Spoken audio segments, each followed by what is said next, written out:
Salut tout le monde et bienvenue dans une sélection de produits high-tech à moins de 300 €. Cette fois-ci, 100% high-tech, c'est des produits que j'utilise, que j'ai déjà utilisés et que je conseille évidemment. On débute avec des produits Realme qu'on a déjà découverts sur la chaîne YouTube, des offres qui vont jusqu'à 160 € de réduction pendant le Black Friday du 20 au 30 novembre, c'est en ce moment. Le Realme X50 qui est l'un des derniers smartphones compatibles 5G de Realme qui passe de 379 € à 299 € en ce moment du 20 au 30 novembre. Un écran 120 Hz, une caméra 48 millions de pixels et une charge d'art de 30 watts pour passer de 0 à 70% en 30 minutes seulement. Ensuite, le Realme 6 qui passe de 229 € à 179 €. Un écran 90 Hz, une caméra de 64 millions de pixels et la charge flash pour passer de 0 à 100% en 1 heure. Associé à ces caractéristiques et si vous aimez jouer sur smartphone, il y a un processeur spécialisé pour le gaming d'embarqué, le Helio G90T. Troisième offre à ne pas louper, le Realme 7 Pro que j'avais testé récemment sur la chaîne qui passe de 329 € à 299 €, un écran 6,4 pouces Super AMOLED et la fameuse optique de chez Sony en 64 millions de pixels. Et pour ce qui est de la recharge, c'est ce qui se fait de mieux aujourd'hui chez Realme, une charge en 65 watts pour passer de 0 à 100% en 34 minutes seulement. D'autres offres sont aussi dispo sur le Realme 6, le 6 Pro, le X50 Pro ou encore le X3 Super Zoom. Tous les liens sont dans la description et pour pouvoir bénéficier de ces offres, ça se passe sur Cdiscount et Amazon. Ensuite, et au vu des dernières annonces Apple, le HomePod Mini, le HomePod classique est à un peu plus de 300 €, là le HomePod Mini est à 99 €. Vous pouvez pourquoi pas garder cette idée aussi en idée cadeau et s'il y a une autre personne qui en offre un également, eh bien la personne qui les reçoit pourra bénéficier du coup d'un son en stéréo à droite et à gauche de sa télé ou à droite et à gauche de son bureau. Je trouve ces produits vraiment pratiques à utiliser avec l'assistant Siri d'embarquer dedans et toutes les nouvelles fonctionnalités, notamment la petite fonctionnalité Talkie Walkie pour pouvoir parler de pièce en pièce, de demander à Siri de délivrer un message par exemple à la pièce de votre salon pour pouvoir dire à vos enfants de venir manger. C'est 2 fois plus petit que le HomePod, c'est un petit peu moins puissant, mais pour moi ça fait vraiment bien le taf, surtout en dessous de la barre des 100 €. Ensuite, un produit que je conseille à chaque fois, je sais que vous mettez du temps à vous décider pour un tel produit, mais vraiment c'est à tester. Un écran LED de 29 pouces, 2560 par 1080 pixels, c'est du coup beaucoup plus large que haut, et de mon côté ça me permet pour des utilisations bureautiques ou multimédia de pouvoir travailler sur différents espaces en même temps, puisqu'évidemment c'est plus grand qu'un écran 16/9 et à la fois légèrement plus petit que 2 écrans 16/9 côte à côte, donc dépendant de la place que vous avez sur un bureau, c'est peut-être le bon compromis à adopter. Un écran 34 pouces est aussi disponible à un peu plus de 300 € et concernant les caractéristiques, avec les 5 millisecondes de temps de réponse, ça ne correspondra peut-être pas si vous êtes un gros joueur sur PC en online. De mon côté, je peux le conseiller ce produit si vous faites des campagnes de jeux vidéo en solo ou encore pour avoir une immersion un peu plus poussée avec notamment F1 2020, c'est le premier jeu auquel je pense. Je ne pouvais pas faire cette sélection sans conseiller à l'un d'entre vous un Canon EOS 2000D, un boîtier réflexe, un appareil photo numérique. De mon côté, j'ai débuté il y a de ça plus de 10 ans avec le Canon EOS 1000D. La grosse différence, c'est qu'au même prix, je pouvais même pas filmer avec il y a de ça 10 ans. Aujourd'hui, avec le EOS 2000D, vous pouvez filmer en 1080 pixels jusqu'à 30 images par seconde. C'est un petit boîtier en APS-C, un capteur tout de même de 24 millions de pixels. Je pense que je peux vraiment conseiller ce boîtier-là si vous n'avez jamais touché un réflexe de votre vie, si vous voulez évoluer un petit peu et voir si la photo vous plaît pour un budget vraiment accessible au-delà de l'appareil photo. Je le répète, je conseille toujours d'investir dans des optiques, c'est ce que vous allez garder le plus longtemps, plutôt que d'avoir plein de petites optiques entrée de gamme qui vont très vite perdre de leur valeur et que vous n'en ferez rien finalement, ça sera à peine revendable par la suite. N'hésitez pas à regarder notamment la gamme de la série L chez Canon, ce sont des optiques qui coûtent très cher, ça sera un petit peu overkill avec votre Canon EOS 2000D, par contre dès que vous allez évoluer sur des boîtiers semi-professionnels, si la photo vous plaît, ça pourra vraiment être adapté, vous n'aurez pas à racheter des optiques et en plus de ça, si jamais la photo ne vous plaît pas, eh bien ces optiques, vous pourrez les revendre beaucoup plus facilement et à un meilleur prix en perdant moins d'argent que si vous avez des optiques entrée de gamme que tout le monde pourrait avoir, là les petits trucs en plastique qui sont livrés dans les packs. Ensuite, l'Apple Watch SE à 299 €. Si vous n'êtes pas un grand sportif, que vous ne checkez pas vos données de santé toutes les 2 secondes, je trouve que cet Apple Watch fera vachement bien le taf si vous hésitiez entre un bracelet connecté ou une montre connectée un peu haut de gamme. En plus de ça, si vous avez déjà un iPhone ou si vous êtes dans l'univers iOS, je pense que ça viendra parfaitement matcher. Pour moi, la fonction principale qui va me manquer sur cette Apple Watch SE et pourquoi aujourd'hui je n'ai pas craqué pour celle-ci, parce que pareil, je regarde pas mes données de santé toutes les 2 secondes, c'est le Always on Display. Vous n'avez pas la possibilité d'afficher sur cette Watch SE tout le temps le cadran avec l'heure sur votre montre. Vous allez devoir effectuer le mouvement du poignet pour visionner l'heure. Voilà, c'est la caractéristique aujourd'hui qui me manque, mais sinon, honnêtement, j'en serais déjà très conquis. Je pense qu'après cette sélection, vous aurez largement de quoi être équipé chez vous. Je vous conseille là le routeur Nest Wi-Fi. C'est un routeur. Alors déjà, un routeur, c'est le mot qui fait peur. En gros, que tu aies ta box Orange, SFR ou Bouygues Télécom, ce qui te permet d'avoir le Wi-Fi chez toi, et bien là, c'est tout simplement la même chose de chez Google qui va remplacer la box que tu as. Du coup, tu vas couper le Wi-Fi de ta box existante, tu vas donner le Wi-Fi à cette nouvelle box, et cette nouvelle box, l'objectif, c'est qu'elle soit associée à un répéteur. C'est une box B que tu vas placer dans une autre pièce de chez toi pour pouvoir étendre ton réseau Wi-Fi et obtenir les meilleurs débits. Pourquoi je conseille aujourd'hui le routeur Nest Google? Parce que c'est le produit le plus grand public et le plus facile à aujourd'hui configurer.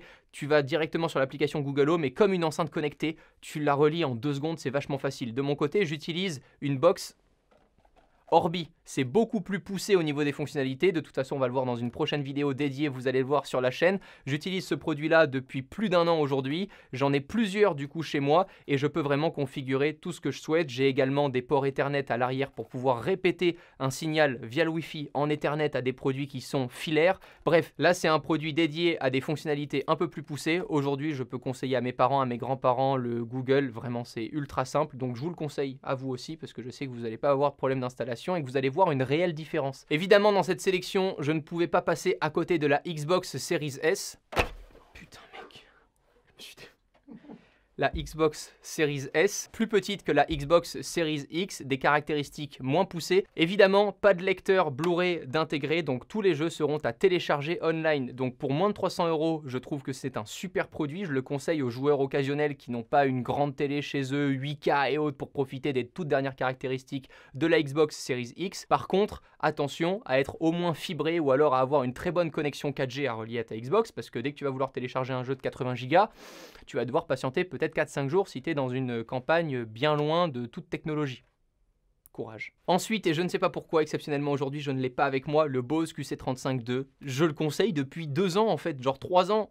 Entre temps, j'ai quand même testé le Marshall Humberton, qui est aussi un casque sans fil que j'ai adoré. Pourquoi j'aime ces 2 produits et pourquoi je ne cite jamais les autres? Tout simplement parce que ces 2 produits ont des boutons physiques. Je déteste sur un casque les boutons tactiles. Dès que je passe mon sac, ma veste et autres, je touche dessus, ça me rend fou. Donc aujourd'hui, pour moi, le QC35 II est un produit ultra léger, ergonomique, avec une autonomie folle, je tiens plus de 20 heures, toujours après plus d'1 an et demi d'utilisation. C'est toujours un produit que je conseille. Pour moins de 300 € aujourd'hui, vous aurez là un vrai bon casque avec de la réduction de bruit active, au-delà évidemment des AirPods Pro que je conseille aussi et que j'utilise au quotidien. Voilà, aujourd'hui c'est soit les AirPods Pro pour moi, soit le Bose QC35 II ou le Marshall Humberton que j'ai testé et que je valide. Vous êtes équipé du routeur Google, maintenant place à la sécurité chez vous. De mon côté, ça fait plus d'1 an que j'utilise les caméras Arlo. Voilà, c'est des bons produits. À moins de 300 €, vous aurez qu'une seule caméra. Donc attention à être motivé pour en acheter plusieurs par la suite. C'est un produit qui coûte cher. Pourquoi aujourd'hui j'aime m'équiper avec des caméras Arlo et pourquoi est-ce que je fais pas vraiment confiance à toutes les sociétés qui viennent les installer chez vous? Ben justement parce que les caméras Arlo, je les reçois dans ma boîte. Personne ne sait que je suis équipé de caméras ou autres de surveillance chez moi et je suis autonome là-dessus. Il n'y a personne qui vient voir comment c'est chez moi, en gros, installer des caméras et se dire ah ben voilà, ok. Enfin, en gros, j'ai vraiment pas confiance à des gens externes pour de la sécurité interne. Le gros point fort de cette caméra-là, c'est qu'elle est reliée au cloud. Vous avez un abonnement sur Arlo et toutes les vidéos qui sont prises en temps réel quand il y a quelque chose qui est déclenché, un mouvement ou un son chez vous, elles sont directement dans le cloud. Donc même s'il y a une brigade énorme qui arrive chez vous pour vous cambrioler et qui défonce tout, on s'en fout, tout est enregistré déjà dans le cloud, vous avez déjà toutes les preuves vidéo avec vous. Et au-delà de ça, vous avez une alarme que vous pouvez soit déclencher automatiquement, soit déclencher manuellement. Je recommande honnêtement de la déclencher manuellement parce que ça fait un bruit, mais genre vraiment un bruit. Attention, si vous avez des animaux chez vous, vous leur défoncez les tympans, vraiment. En plus de ça, certains animaux ont vraiment une ouïe plus poussée que la nôtre. Vraiment, c'est ultra puissant. Au niveau de l'autonomie, de mon côté, on les recharge en micro USB à peu près tous les 3 mois. Ça me convient parfaitement. Tout dépend encore du modèle que vous achetez. Il y a des modèles maintenant qui sont encore plus poussés, noir mat et tout, qui sont juste magnifiques, qui sont aussi compatibles en extérieur, dans des jardins, etc. Enfin vraiment, il y a une grosse gamme chez eux. J'aime bien en parler parce que c'est un produit que j'utilise perso depuis très longtemps. Au niveau du coût de l'autonomie, vous avez à peu près 3 mois avant de les recharger. Si vous les utilisez, pas souvent, hein, parce que j'ai des potes, ils veulent filmer leur chien, leur chat toute la journée, y accéder, enregistrer et tout. Là, oublie, tu la rechargeras toutes les 2-3 semaines, ta petite caméra. Maintenant, tu peux aussi la laisser physiquement branchée. Si tu veux tout raccorder chez toi, c'est possible. Cerise sur le gâteau, au-delà du HomePod mini, vous pourrez aussi parler à votre application pour qu'elle répercute un message dans votre caméra. Attention, jeune intrus, je t'ai vu, je vais déclencher l'alarme. Voilà, Ça fera peut-être pas peur, mais c'est possible. On enchaîne avec un tout petit produit, un SSD Samsung T5. Alors, c'est le genre de truc qui coûte une couille et que personne n'ose acheter jusqu'à ce qu'on te l'offre. Vraiment, j'en ai acheté 2, tu te saignes, hein, parce que 2 Tera ça vaut 300 € le SSD de 2 Tera. Donc autant te dire que t'en achètes 2, t'en as déjà pour 600 €. Je les utilise tout le temps, c'est super pratique, c'est super fiable. C'est associé à un logiciel sous Windows ou sur macOS pour pouvoir protéger ton SSD avec un chiffrement évidemment pour pas qu'il soit accessible à n'importe qui. C'est vraiment différent d'une clé USB. Arrêtez de croire que votre vieille clé USB dans le tiroir, elle vous sert, etc. Voilà, je vois beaucoup trop de gens qui ne savent jamais trop comment avoir avec soi des gros fichiers. Bah là, jusqu'à 1 Tera, t'as largement de quoi faire, parce que même nous qui filmons là en 4K Motion JPEG, on a de quoi enregistrer toute une vidéo là-dessus. Et au vu de la puissance d'un tel produit, évidemment, vous pouvez stocker vos fichiers et les traiter depuis le SSD. Vous n'avez pas besoin de les copier-coller dans votre ordinateur. Encore une fois, tout dépend de l'ordinateur que vous avez et si vous êtes compatible soit en USB-C, soit en USB 3.0. Le meilleur et le moins excitant de cette sélection, c'est un NAS. Un serveur NAS. J'en ai marre qu'en 2020, quand je me connecte à Twitter, je vois aujourd'hui des étudiants qui sont en train de me dire « Oui, j'ai perdu mon iPhone, mon Mac, il est cassé, on m'a volé mon Mac, tous mes cours se sont échappés. » Alors déjà avec Google Drive, ok, avec 1 € par mois, tu stockes tes fichiers partout dans le monde et tu y accèdes partout dans le monde, avec 1 € par mois. Pareil pour iCloud. iCloud, c'est pareil. Moi, je paye 50 gigas. Je crois que je les paye à peu près 3 ou 4 €, je crois, par mois, les 50 gigas sur iCloud. Au-delà de ça, ce que je vous conseille là, c'est un serveur NAS. Vous pouvez choisir, du coup, la quantité de stockage à l'intérieur. Ce NAS va se charger, grâce à 2 disques durs qui sont connectés en temps réel, de copier vos données sur l'un et de les copier-coller sur l'autre. Comme ça, vous êtes sûr que même s'il y a un disque dur qui crame, il y a toujours l'autre qui vient le récupérer. Vous n'aurez qu'à changer de disque dur pour que la copie se refasse. Aujourd'hui, c'est pratique à avoir chez soi, dépendant de la connexion Internet que l'on a et dépendant des fichiers à traiter. Évidemment, je ne suis pas en train de conseiller à un étudiant qui n'a pas beaucoup de moyens d'installer un serveur NAS chez lui. C'est beaucoup trop onéreux et je conseille vivement de déjà souscrire à une offre cloud comme Google Drive. Vous l'avez vu dans le titre, un bonus pour la fin, c'est une voiture de modélisme. Oui, j'ai fait beaucoup de modélisme, vous le savez peut-être si vous suivez la chaîne depuis longtemps. Si vous ne le savez pas, qu'est-ce que le modélisme? Ben, c'est tout simplement des modèles réduits. Il y a des trains, il y a des avions, il y a des voitures, il y a des motos. Moi, j'ai fait beaucoup de voitures. Je vous conseille en guise de bonus une petite Traxxas e-Revo. C'est un petit modèle qui est très connu. Vous payez un petit peu la marque. C'est un modèle 1/16e, donc beaucoup plus petit que des grandes voitures. Mais pour moins de 300 € aujourd'hui, c'est un produit qui est vraiment robuste, qui est joli, qui est beau, qui est facile à prendre en main et qui est puissant en plus de ça. Vraiment.